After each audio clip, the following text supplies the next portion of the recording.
Boa tarde, pessoal. Espero que estejam todos bem e acho que devem estar como eu, não aguentando mais essa quarentena. Meu nome é Lucas, sou acadêmico do 5º período da fisioterapia UFTM e estou aqui hoje para apresentar musculatura associada ao processo respiratório para vocês. Antes da gente começar, é bom vocês entenderem que o ciclo respiratório possui duas fases, a inspiração e a expiração. Por que eu estou falando isso? Porque a gente vai ter músculos que vão atuar em um processo e músculos que vão atuar em outro processo. Então, vamos começar. Próximo slide, por favor. O primeiro deles é o diafragma. Primeiramente, a questão da inspiração.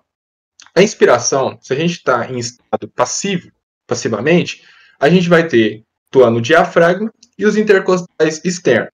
Se a gente está em processo de fadiga respiratória, uma inspiração forçada ou dificuldade, a gente vai ter os músculos acessórios que eu vou abordar mais para frente. Vamos começar com o diafragma. O diafragma, vocês podem observar primeiramente na imagem da esquerda, que é esse músculo aí, em formato de cúpula.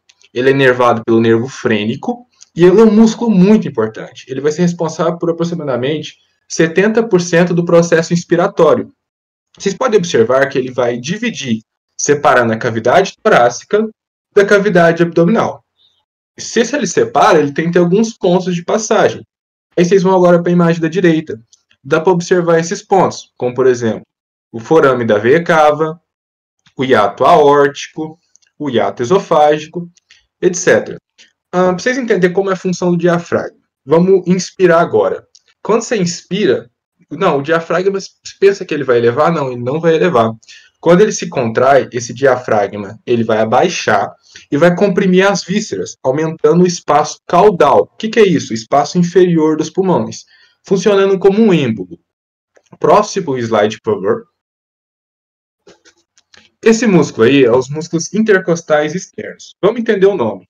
Intercostal, entre costelas, de forma mais externamente. Como você identifica ele na prática?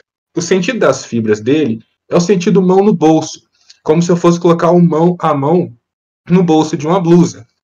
Esse músculo, ele vai, quando ele está contraído, ele vai aumentar o espaço lateral, ou seja, direita e esquerda, e antero-posterior, frente e trás da caixa torácica, atuando mais na alça de balde. Não precisa preocupar com esse termo agora, vai ser abordado mais para frente em mecânica respiratória. De intercostal externo, basicamente é isso. Próximo slide, por favor. Agora vamos entrar na musculatura acessória, que, como eu tinha comentado, vai trabalhar com uma dificuldade respiratória, fadiga ou uma inspiração forçada. O primeiro deles é o músculo serrátil anterior. Na imagem da esquerda, vocês podem ver os pontos de fixação dele, lateralmente na costela e na escápula. E na imagem da direita, ele é associado com outros músculos, que a gente vai abordar em aulas futuras. Próximo slide, por favor. Esternocleidomastoide.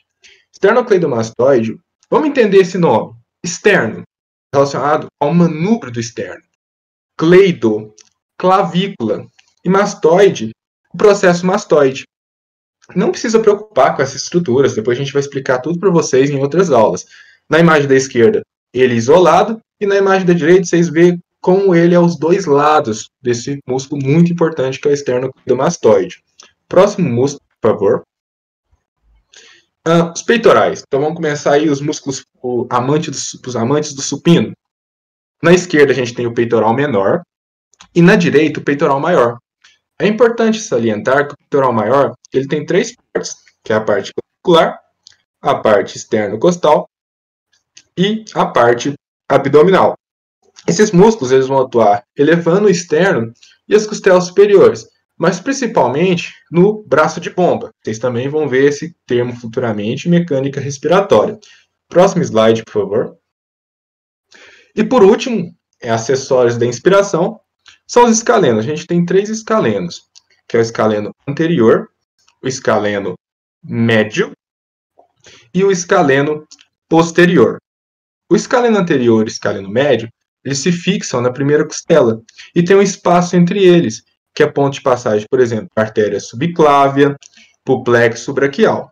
Já o escaleno posterior se fixa na segunda costela. Eles vão elevar as costelas, atuando no alça de balde. Nessa imagem da esquerda, você vê essa associação que eu passei, e na imagem da direita, como ele é associado a outros músculos, como, por exemplo, o esternocleidomastoide, que está cortado.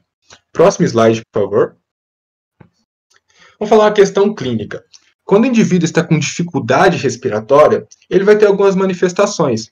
Na imagem da esquerda, a gente tem retração da fúrcula supraesternal. A gente vai ter bem evidente os esternocleidomastoides. Já na imagem da direita, a gente tem outros sinais, como retração intercostal, onde a gente percebe bem evidente as costelas do paciente. Outros sinais que não são visíveis na imagem é abatimento da asa do nariz, que é essa estruturinha sua na narina. A gente vai utilizar bastante a musculatura abdominal, que eu vou abordar daqui a pouco. Próximo slide, por favor. Agora vamos entrar na expiração. A expiração em si, ela é passiva. A própria elasticidade dos pulmões consegue fazer o esvaziamento. Só que quando eu estou com uma expiração forçada, fadigado ou dificuldade, eu vou utilizar alguns músculos, que é os intercostais externos e o abdominal. Vamos começar internos, na verdade. Vamos começar com os intercostais internos. Vocês podem perceber que eles também estão entre as costelas e de forma mais interna, por isso o nome. E as fibras deles vão formar um X em relação ao intercostal externo.